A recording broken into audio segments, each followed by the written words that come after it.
बिस्मिल्लाहिर्रहमानिर्रहीम। आज का हमारा मजमून है मेरा स्कूल। हर किसी का कोई ना कोई स्कूल ऐसा होता है, बेहतरीन स्कूलों में शुमार होता है, जिसकी वो बार बार तारीफ करता है। तो आज हमारा ऐसे है मेरा स्कूल। नंबर 1 पर है ये मेरा स्कूल है, बिल्कुल आसान से फिक्रे हैं आप लोगों के लिए। नंबर 2, मेरे स्कूल का नाम गवर्नमेंट हाई स्कूल 109 फतेह चिश्तियाँ है।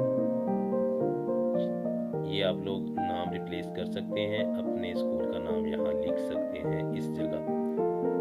तो मैं चिश्तिया से बिलोंग करता हूँ, इसलिए चिश्तिया का जिक्र कर रहा हूँ। नंबर 3, इसके 40 कमरे हैं। नंबर 4, हर कमरे में 3 पंखे हैं। नंबर 5, दीवारों पर खूबसूरत चार्ट लटके हुए हैं।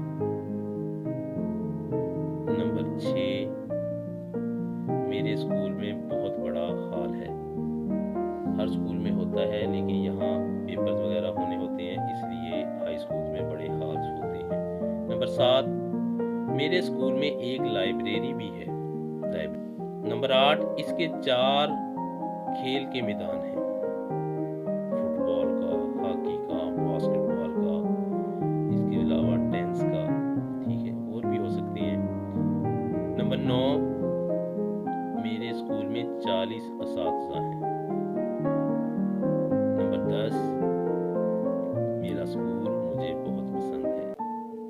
हर कोई अपने स्कूल से प्यार करता है। अगर आप लोगों को हमारी ये वीडियो अच्छी लगी हो तो हमारे चैनल को लाइक सब्सक्राइब लाजमी कर दीजिएगा, ताकि जल्द से जल्द आप लोगों के लिए न्यू वीडियो बना सकें। Thank you.